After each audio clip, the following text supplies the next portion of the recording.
Bismillahirrahmanirrahim. Alhamdulillahirabbil alamin. Wassalatu wassalamu ala asyrafil anbiya wal mursalin sayyidina wa habibina Muhammadin wa ala alihi wa sahbihi ajma'in. Qala al-musannif al-imam Abu Hamid Muhammad bin Muhammad al-Ghazali rahimahullah wa nafa'ana bi ulumih al-aqdu tsani aqdur riba. Wa qad harramahullah ta'ala wa shaddada al-amra fihi. ويجب الاحتراز منه على الصيارفة المتعاملين على النقدين وعلى المتعاملين على الأطعمة إذ لا ربا إلا في نقد أو في طعام وعلى الصيرف أن يحترز من النسيئة والفضل أما النسيئة فأن لا يبيع شيئا من جواهر النقدين بشيء من جواهر النقدين إلا يدا بيد وهو أن يجري التقابض في المجلس وهذا احتراز من الناسئة وتسليم الصيارفة الذهب إلى دار الضرب وشراء الدنانير المضروبة حرام من حيث النساء ومن حيث إن الغالب أن يجري فيه تفاضل إذ لا يرد المضروب بمثل وزنه إلى آخره.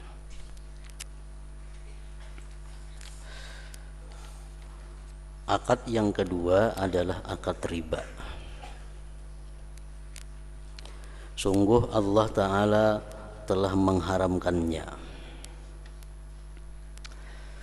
dan Dia Allah mengeraskan perkara padanya itu riba. Sebagaimana telah disebutkan bahwa riba itu ada bermacam-macam. Di antaranya yang kita sebut dengan riba qardi atau riba yang mengenai hutang piutang, yaitu hutang yang di situ ada mengandung bunga dan semisalnya. Tiap-tiap hutang yang membawa manfaat kepada yang menghutanginya, maka itu disebut adalah riba. Kullu qardin jarra manfaatan fahuwa riba. Nah, disinilah biasanya yang terjadi di tengah-tengah kita mengenai akdur rahan, akad yang dinamakan dengan sanda besanda, tetapi di dalamnya ada mengandung unsur riba.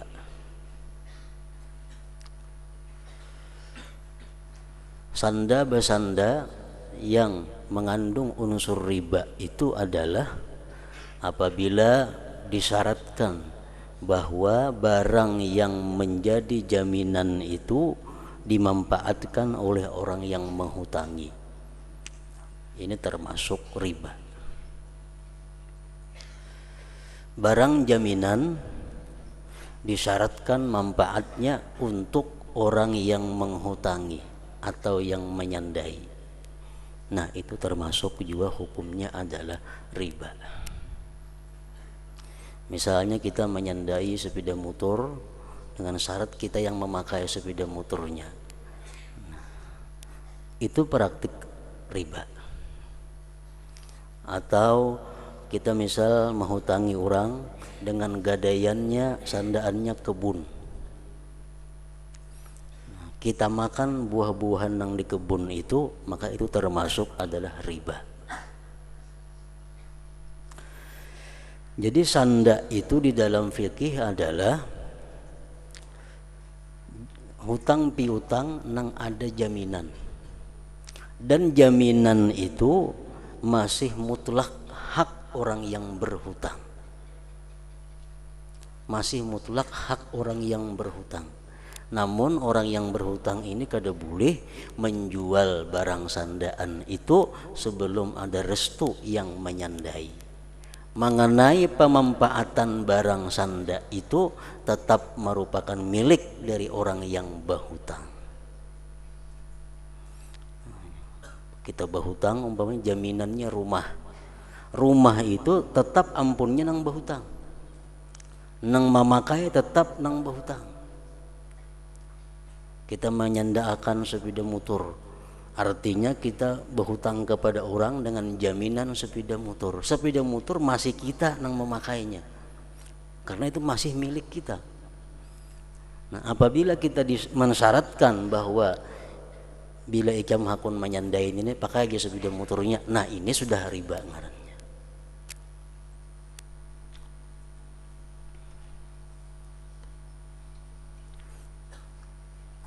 Ada beberapa jalan yang dibikin oleh para ulama untuk menghindar daripada riba ini, yaitu disebut dengan bai'ul uhdah, jual janji bahasa kitanya. Nah ini cara untuk menyelamatkan daripada riba. Caranya bai'ul uhdah itu adalah kita menjual sebidang tanah umpamanya kepada Fulan bin Fulan dengan harga 1 juta rupiah dan berjanji selama setahun tanah itu akan kubeli kembali sebesar 1 juta rupiah. Nah itu artinya jual sanda. Atau sebuah rumah ini kujual kepada ikam wahai Fulan bin Fulan dengan nilai 100 juta rupiah, dan aku berjanji kepada ikam tahun depan tanggal anu bulan anu rumah ini akan kutukar kembali dengan nilai 100 juta rupiah. Nah ini ngarannya jual sanda.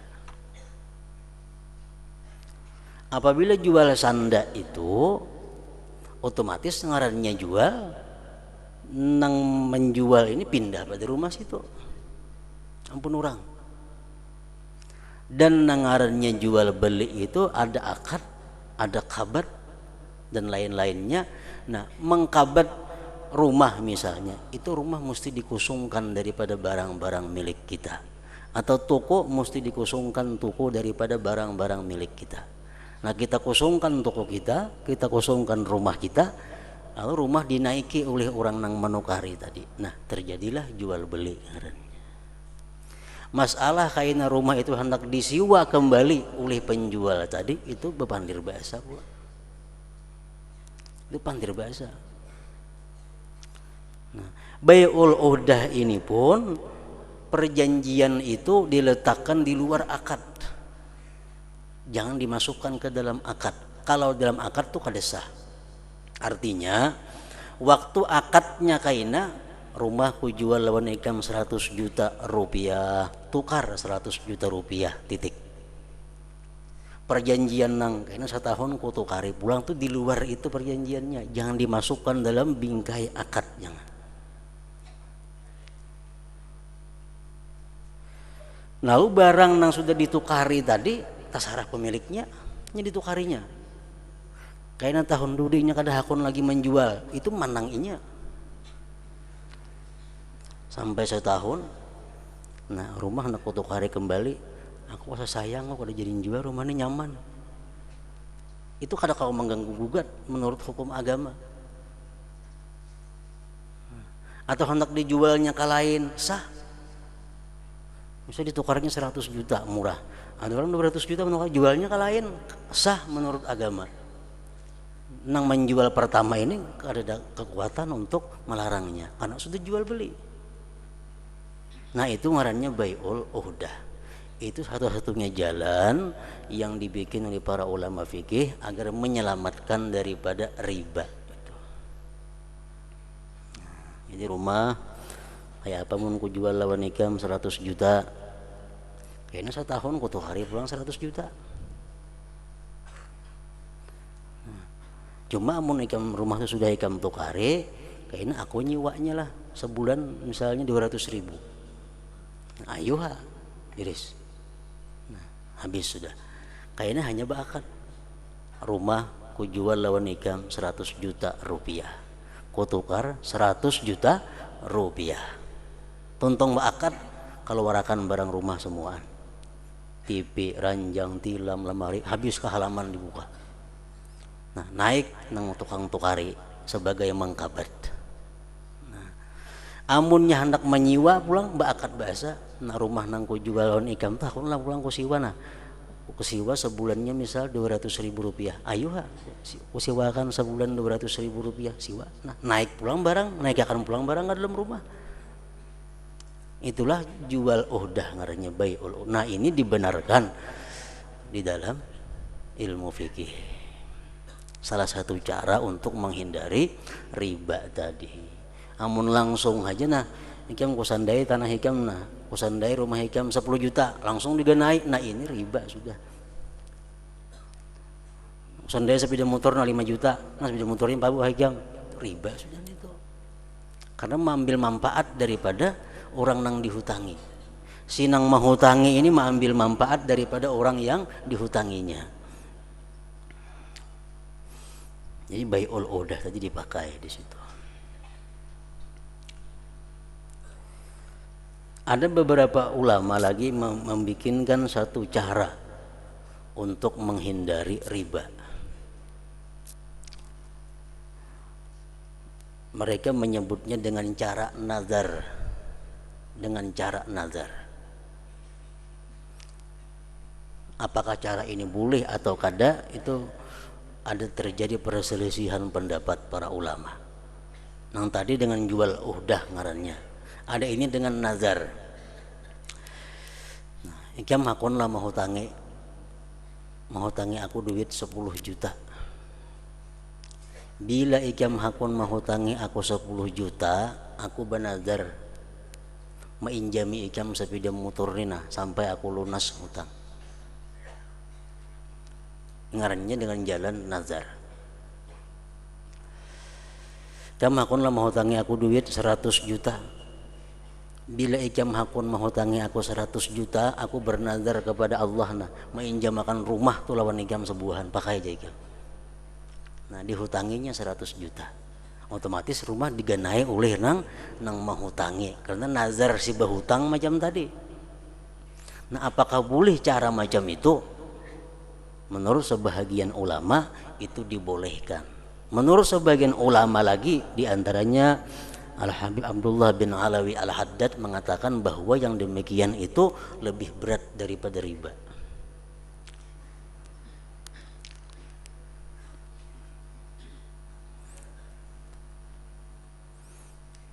Kenapa? Karena mengulah cara untuk menghindari hukum dengan mempermainkan hukum itu sendiri. Itu bagi mereka ulama-ulama yang menentangnya. Bila ikam hakun menghutangi aku 5 juta, aku benazar nah sepeda motor ini pakai aja ikam, pinjami sampai kena kau bayar hutang. Nah, itu. Ada lagi contohnya yang terjadi hilaf ulama, pendapat para ulama mengenai hutang piutang. Kam hakunlah menghutangi aku 1 juta. Bila ikam hakun menghutangi aku 1 juta, ini sebulan aja aku benazar memberikan 200.000 rupiah, kayaknya lebih pada 1 juta itu. Nah, ini menggunakan nazar. Bila ikam hakun menghutangi aku 1 juta selama sebulan, aku bernazar kepada Allah memberi ikam 200.000 rupiah karena aku gembira dapat nikmat ikam hakun menghutangi aku. Nah, ini nazar juga. Apakah termasuk riba atau kada? Terjadi perbedaan pendapat di antara para ulama juga. Ada mengatakan itu adalah boleh, ada mengatakan tadi lebih daripada riba hukumnya.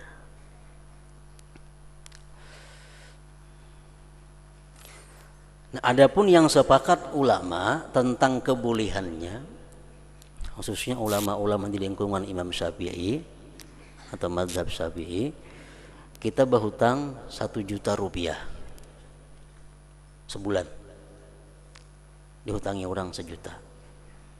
Sampai sebulan datang kita bayar. Nah, aku bayar 1 juta rupiah. Ini aku memberikan nambah istilah 200.000. Nah, itu sepakat ulama bahwa itu boleh, bahkan disunatkan seperti itu. Bahkan disunatkan.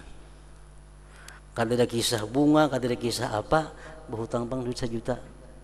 Ayo aja nang kawan, hutangnya 1 juta. Begitu bayar, nah hutang kau bayari 1 juta nah. Ini aku memberikan 200.000 rupiah belahin. Nah, itu sunat. Kenapa? Karena kada ada pemandiran sebelumnya, kada ada syarat dan syarat sebelumnya. Ini termasuk dalam hadis Rasulullah, nang bila ikam berhutangnya Nabi, lunasilah dengan sebaik-baiknya. Iya, itu termasuk. Berhutang 1 juta, bayar 2 juta, baik benar itu orangnya. Nah, kalau macam itu boleh, bahkan disunatkan.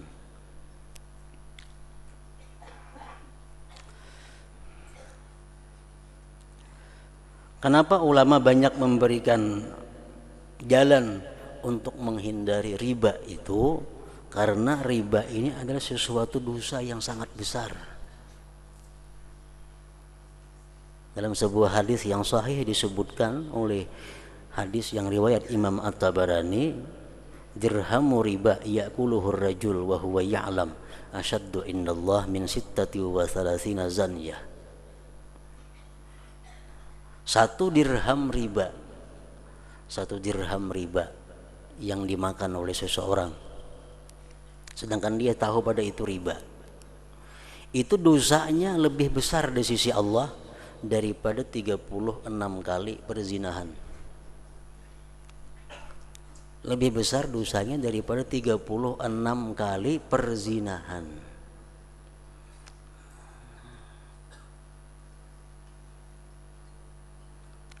Nah, jadi itulah riba qardi ngarannya.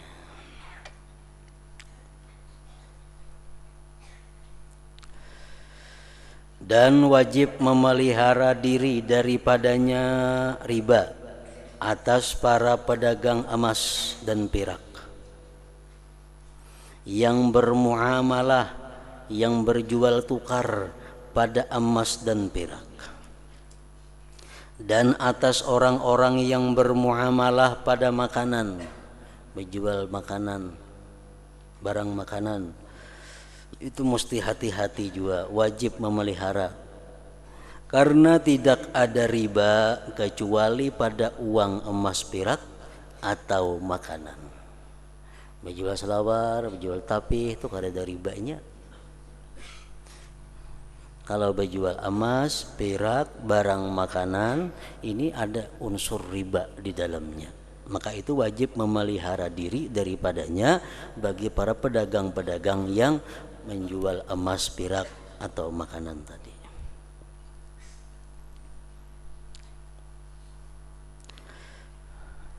Karena tidak ada riba kecuali pada uang, emas, perak, atau makanan. Dan wajib atas pedagang emas dan perak untuk menjaga diri dari nasiah, riba karena penundaan waktu bayar. Hutangnya dicurit saja. Dan wajib atas pedagang emas dan perak untuk menjaga diri dari nasiah. Nasiah itu artinya riba karena penundaan waktu bayar. Nah, ini apabila duit sebagai alat harga itu berupa dinar dan dirham. Kalau duit kertas ini kada jadi masalah. Karena orang-orang dahulu duit itu dinar. 1 dinar itu kurang lebih 3 gram emas. 3 gram kurang sedikit. Kalau kada hilap 2 gram 900 mili sekian lah, parak 3 gram. Nah, ini dinar, 1 dinar. Dirham itu uang yang dibuat dari emas, dari perak. Dirham uang yang dibuat dari perak, timbangan peraknya itu 3 gram seperempat kurang lebih.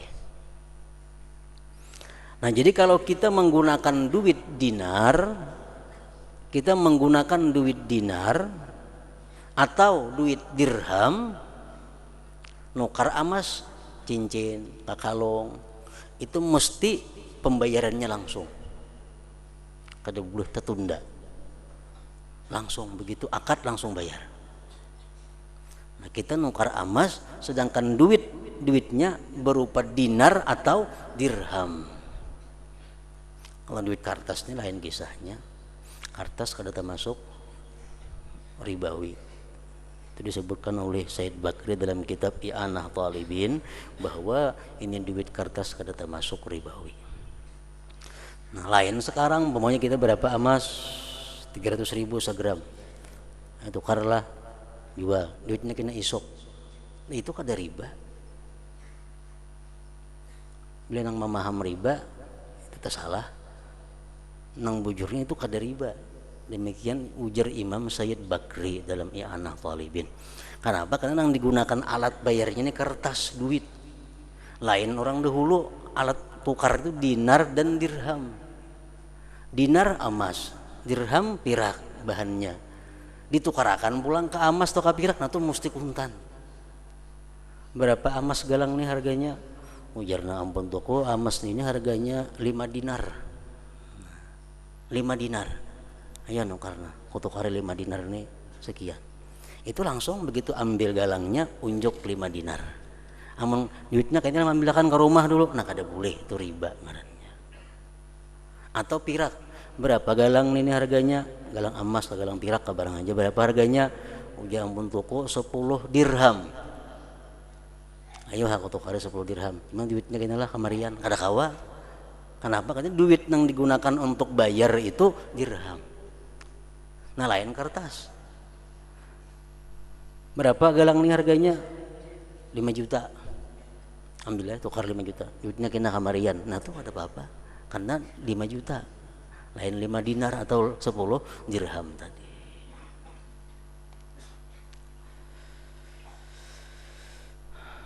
Dan wajib atas pedagang emas dan pirak untuk menjaga diri dari nasiah riba karena penundaan waktu bayar. Dan fadal riba karena menambah barang penukar dari barang yang ditukar.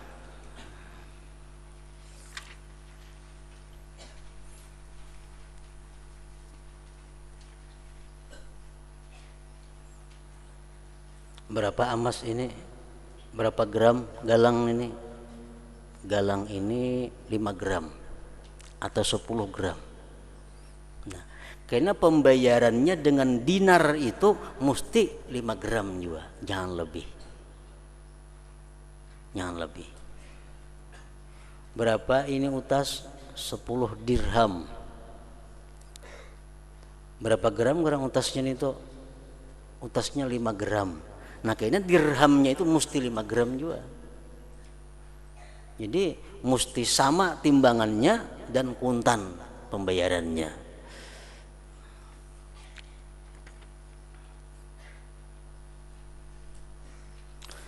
Adapun nasiah, maka ia tidak menjual sesuatu dari benda emas dan perak dengan sesuatu dari benda emas dan perak kecuali dengan tunai, yaitu saling menerima di majelis itu, di toko itu. Ini memelihara daripada nasiah, daripada riba nasiah tadi.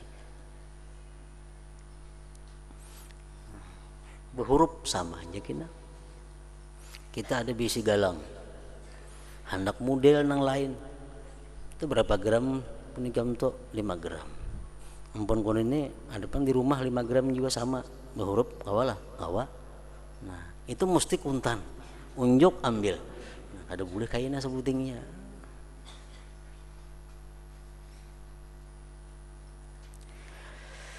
Penyerahan tukang emas akan emas kepada rumah pembuatan dinar maksudnya. Nyaman bahar itu ada tempat orang mau ulah dinar itu supaya kawa diulanjakan emas ini diulah dinar. Nah, penyerahan tukang emas akan emas kepada rumah pembuatan dinar dan pembelian dinar-dinar yang dibuat itu adalah haram.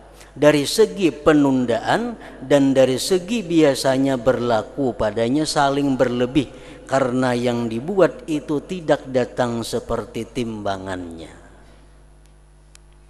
Ini orang tukang ulah dinar, gawiannya ini tukang ulah dinar, citak dinar andak, citak dinar andak, citak dinar andak. Kayaknya datang orang membawa emas, ulahkan aku dinar lah emas kuning ini, ulahkan jadi dinar. Kayaknya aku esok mau ambil, ayo ha, dicitaknya jadi dinar. Kayaknya kada tahu lagi dinar mana ampunnya siapa-siapa nih. Datang saya kong, punku 5 dinar mana? Unjok 5 dinar. Punku mana? 2 dinar. Nah itu kada boleh. Kenapa? Karena betunda. Sehari misalnya tuntung mulakan dinarnya itu. Dan hurupannya ini kada mesti sama lawan baratnya amas nang diserahkan itu. Nah ini kada berlaku di tempat kita urusan dinar dirham ini.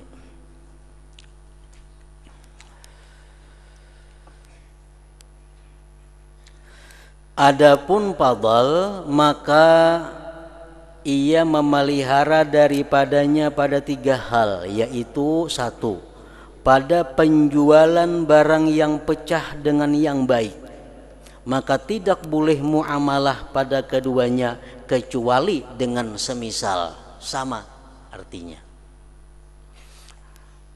Umpamanya kita ada bisi kakalung ini hancur, pagat setelah kau dipakai lagi. Nah di toko ada kakalung yang masih puga, kawala kita berhuruf ini boleh berhuruf, tapi asal sama timbangannya. Amunnya berlebih punigam tuh hancur, jadi punigam tuh 5 gram cuma hancur, aku wanita menghurufin tapi 4 gram hurufannya, nah itu riba ngarannya. Riba itu riba.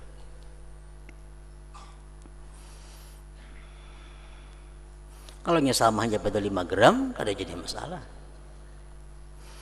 Yang kedua, pada penjualan yang baik dengan yang jelek, maka tidak semestinya ia membeli yang jelek dengan yang baik yang timbangannya di bawah yang jelek itu, atau ia menjual yang jelek dengan yang baik yang timbangannya di atasnya. Amas nang jelek nang kada baik amasnya, anak berhuruf lawan amas nang baik boleh aja asal sama-sama baratnya sama. Bila barat sebelah kada boleh. Saya maksudkan apabila ia menjual emas dengan emas dan perak dengan perak, jika kedua jenis itu berbeda, maka tidak berdosa pada berlebih. Ada bisi emas na 1 kilo, nak berhuruf lawan pirak 10 kilo, boleh aja nih tuh. Kenapa? Karena lain jenisnya. Emas 1 kilo hurupakan lawan pirak 10 kilo, kada apa-apa, lain jenisnya. Itu syaratnya kayaknya langsung kuntan aja. Kalau lebih kada disyaratkan, itu boleh aja berlebih. Nyata berlebih rugi nang dagang emas mun sama.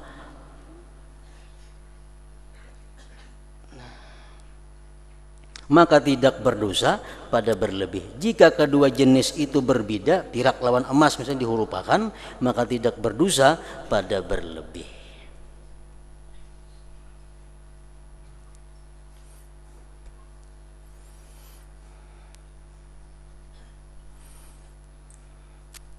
Sama orang berhuruf utas, berhuruf amban.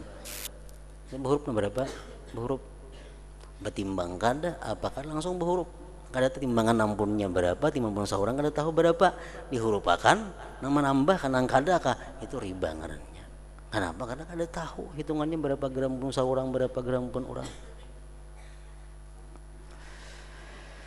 Yang ketiga, pada campuran dari emas dan perak, seperti dinar yang dicampur dari emas dan perak. Dinar ini ada dinar yang bercampur, kada murni emas melulu. Nah dinar ini sudah bercampur. Pada campuran dari emas dan perak seperti dinar yang dicampur dari emas dan perak, jika kadar emas itu tidak diketahui, maka muamalah itu tidak sah sama sekali. Dinar ini bercampur, emas dan perak dibuat jadi dinar.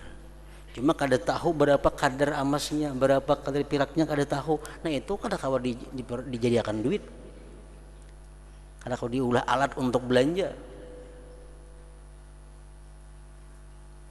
Kecuali apabila itu uang. Uang di sini artinya nakat. Nakat itu maksudnya dinar dan dirham. Kecuali apabila itu dinar atau dirham yang berlaku di negara itu. Nah, maka kami memberi kelonggaran dalam bermuamalah atasnya.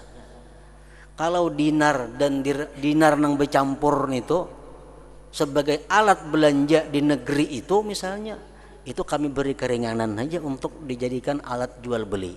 Kecuali menukar emas nang kada boleh. Apabila tidak diimbali dengan uang dinar atau dirham. Misalnya di negeri kita ini alat jual beli dinar. Dinar ini dibuat dari campuran emas dan perak. Cuma kada tahu berapa kadarnya. Nah, duitnya masih berlaku. Nah, itu kita dibolehkan menggunakan duit itu untuk bertukar. Asal yang ditukar jangan emas atau perak.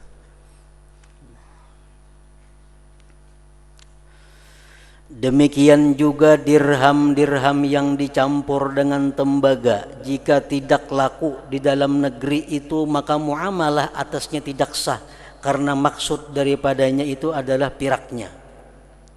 Dirham itu berharga karena piraknya itu.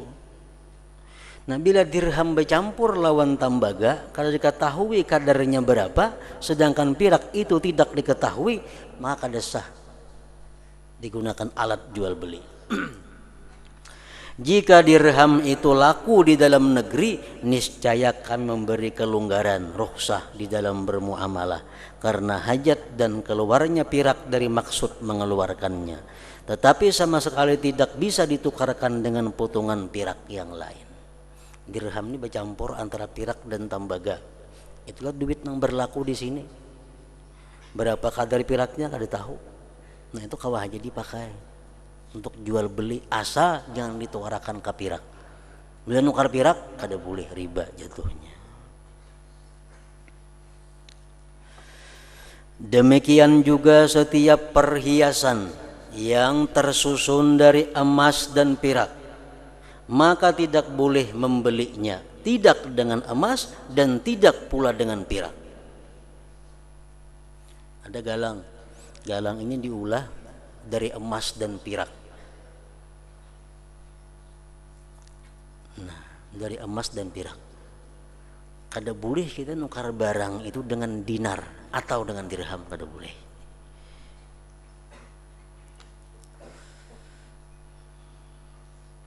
Tetapi semestinya untuk dibelikan dengan harta benda yang lain. Nah, yang lain pada dinar dirham. Ada galang bercampur emas lawan perak. Kayak penak boleh menukari, jangan lawan dinar dirham duitnya, duit biasa aja, atau berhuruf lawan tapih kah, berhuruf lawan apakah, boleh aja itu. Jika kadar emasnya diketahui. Kecuali apabila perhiasan itu disapuh, dilapisi tipis dengan emas yang tidak hasil daripadanya emas yang dikehendaki ketika dilebur dengan api, maka boleh menjualnya dengan semisalnya daripada perak dan dengan apa yang dikehendaki dari selain perak. Ada misal galang perak bersapuh emas. Nah, ini boleh aja ditukari dengan dirham asal cocok timbangannya. Kenapa? Karena sapuh emas itu amun dilabur di api kada hasil emasnya. Sapuhan lain bepalit sapuh. Nah, itu kada hasil emasnya mun dilabur ke api, itu hukum kada ada emas saya ngarannya. Nah, itu boleh aja menukar dengan perak. Jadi perak nang disapuh dengan emas, sapuhan emas itu boleh ditukar dengan dirham atau nang lain daripada dirham. Demikian juga tidak boleh bagi penjual atau pedagang emas dan perak bahwa membeli kalung yang padanya terdapat permata dan emas dengan emas. Ini ada kalung permata berkeliling.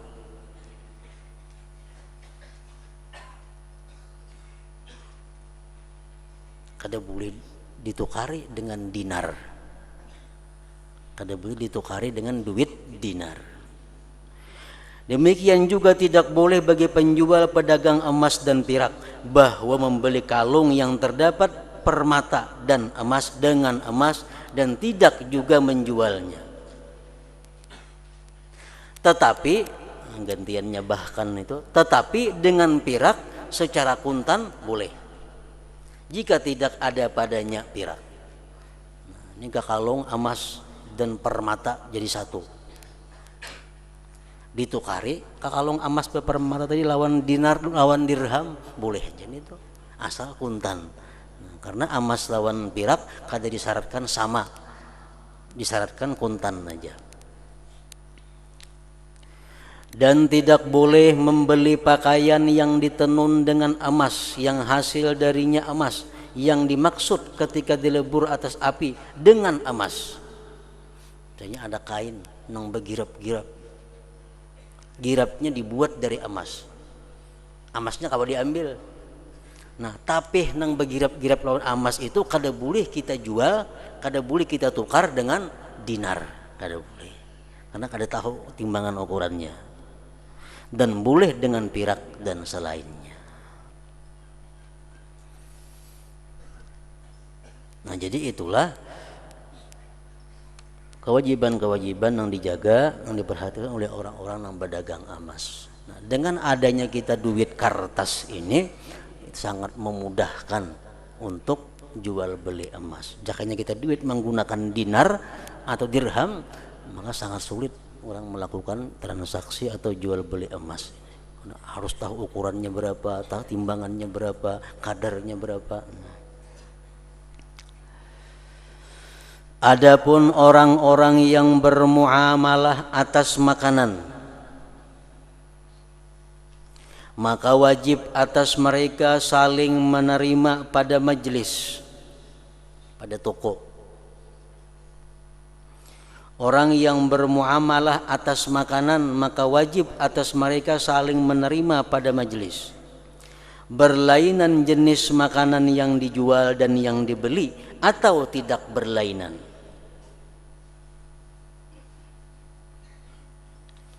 Misalnya kita berisi baras, tapi barasnya kada baik, barasnya baras ir, hendak kita hurupakan lawan siam, hendak dihurupakan lawan baras siam.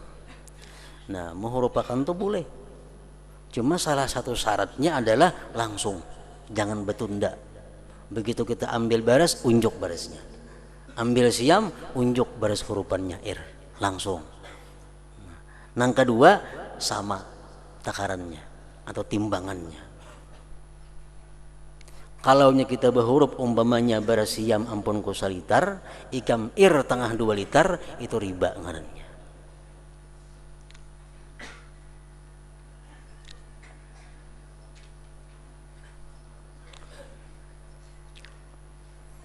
Nah, caranya dijual dahulu baras irnya, jual berapa sebalik pengko ir nenek sekian jangan tuang jual baras tuh hari. Nah hanya seorang nukar baras siam, nah itu kada jadi masalah.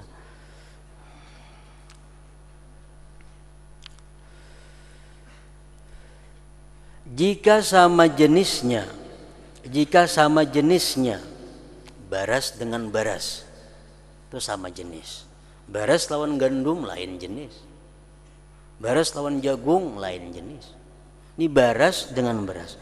Jika sama jenisnya, maka wajib atas mereka saling menerima dan memelihara persamaan tadi, kuntan dan sama timbangannya atau takarannya.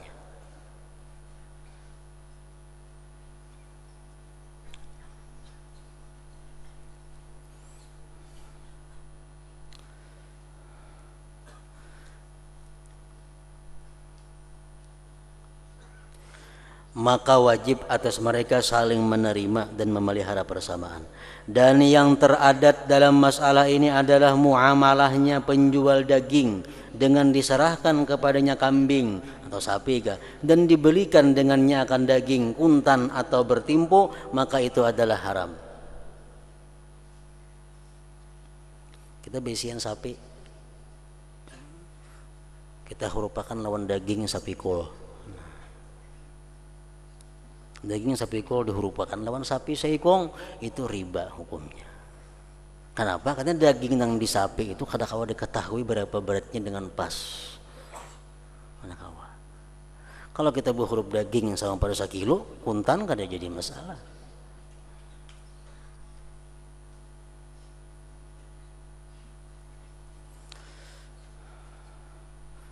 Dan muamalahnya tukang ruti dengan diserahkan kepadanya gandum dan dibelikan dengannya akan ruti. Pamperanggi umpamanya 10 biji berhuruf lawan salitar beres, nah itu kada boleh riba. Nah, pamperanggi yang terbuat dari gelapung beras.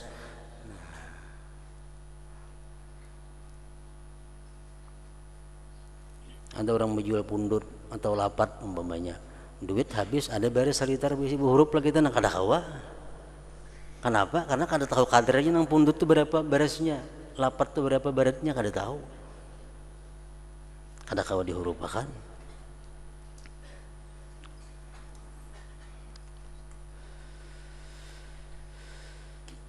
Dan muamalahnya tukang ruti dengan diserahkan kepadanya gandum dan dibelikan dengannya akan ruti. Bertimpu atau kuntan kalau jadi masalah, maka itu adalah haram. Dan demikian tukang susu yang diberikan kepadanya susu untuk diambil darinya keju, samin dan zubat dan seluruhnya bagian-bagian susu, maka itu adalah haram. Susunya macam-macam ngarannya, ada susu nang masam, ada susu nang sudah dibekukan. Ada susu yang macam ini, macam-macam jenis susu. Nah, kita ada biji susu botol, susu kambing. Kita hurupakan lawan susu yang sudah jadi kantal. Nah, kada boleh nih tuh. Kada boleh juga. Karena kada tahu ukurannya. Dan makanan tidak dijual dengan makanan lain jenisnya kecuali secara tunai, dan dengan makanan sejenis kecuali tunai dan sama.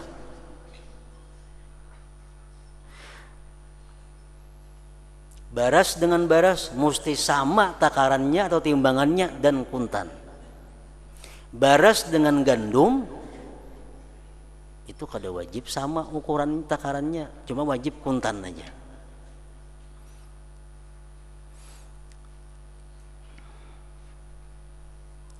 Apa yang diambil dari sesuatu yang dimakan maka tidak boleh dijual dengannya sama dan berlebih. Ayat 8 lawan baras tadi. Ada boleh. Maka tidak boleh dijual tepung, roti dan sawik dengan gandum, dan tidak boleh dijual perahan rutab atau perahan anggur atau cuka dari anggur dengan anggur dan tamar, kada boleh. Dan tidak boleh dijual samin, zubat, makhit susu yang masam, masal perahan keju dan jubun dengan susu, kada boleh. Karena semuanya diambil dari susu asalnya. Sama dalam timbangan takaran itu tidak berfaedah apabila makanan itu tidak dalam keadaan sempurnanya penyimpanan. Maka rutab tidak dijual dengan rutab dan anggur dengan anggur dengan berlebih dan sama. Kita bisi rutab. Rutab itu kurma yang hanya masak separuh. Kita bisi rutab 1 kilo dihurupakan lawan rutab 1 kilo, kada boleh. Kenapa? Karena masih belum sempurna lagi masaknya ini rutab.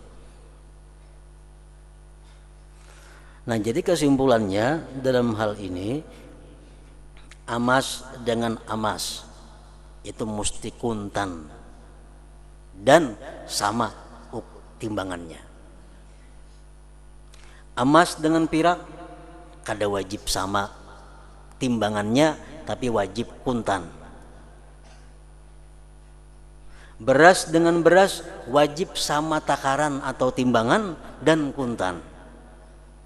Beras lawan gandum tidak wajib sama, tapi wajib kuntan. Beras dan amas kada wajib sama, kada wajib kuntan. Berapa galang ini harganya? Di ampun toko 5 balik beras tuh kariha. Galang dijual lawan 5 balik beras. Nah itu boleh aja, kayaknya kabayarnya kada jadi masalah. Kenapa? Karena lain jenisnya.